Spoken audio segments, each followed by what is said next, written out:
Осыдан 4 ай бұрын Батырхан Сағынтаевтың экскаваторын ұйымдасқан топ қолды қылған. Арызданушының сөзінше, ол техникасын жалға беремін деп хабарландыру қалдырыпты. Содан ұялы телефон арқылы Нұрбол есімді жігітке экскаваторды 2 күнге жалға беремін деп келіседі. Ал қызмет ақысын такси жүргізушісі арқылы беріп жіберген.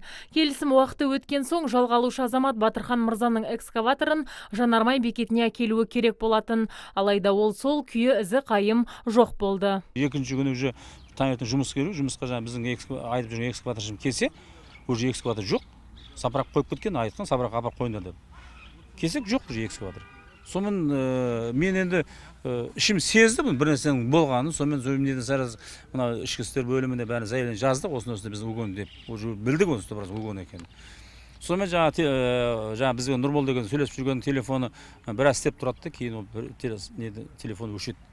Сонда біз мына неге осындағы роводның бастығына, жаңа прокуратураның нелеріне айттық, осындай таможняға бәріне сендер ориентировка бердіңдер ме? Өтпей ме границадан? Жоқ, өтпейді, бердік дейді.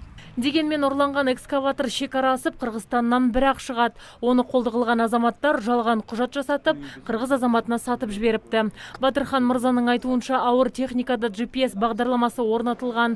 Сол арқылы ол мекен жайды табуға тырысыпты.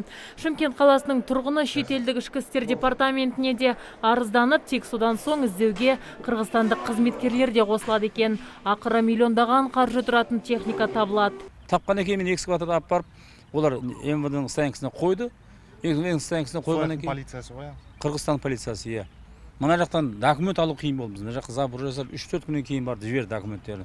Сөйтіп енді ойладым, бәрін тауып бергеннен кейін мен ойладым, енді бұлар өкіметтің өзі жұмыс істейтін шығар дедім де мен 2 ай спокойно жаттым. Потому что Қырғызстанға бастап қойып қойдым. Мына жақта бәрін жаңағы нелердің бәрін тауып, бұл жақтағылар 2 адам қамалды. Мен спокойно 2 ай спокойно жаттым. 2 айдан кейін Қырғызстанға барсам, мен экскаваторымды уже аналар бір постановление шығар, бір роводның несі, следователі. Ешқандай бір состав преступления жоқ деп, ана сатып алған адамға беріп жібереді. Қазір Қырғызстандық азаматтар ұрланған экскаватормен жұмыс жасап жүр. Бүгінде бұл іс бойынша Ордабасы аудандық сотында бірінші отырысы өтті. Ал өз меншігіне қол жеткізу үшін жергілікті орган қызметкерлері халықаралық тапсырма деген құжатты Қырғызстанға жіберу керек екен. Алайда арызданушы 4 айдан бері өз экскаваторына қол жеткізе алмай, әуре сарсаңға түсуде.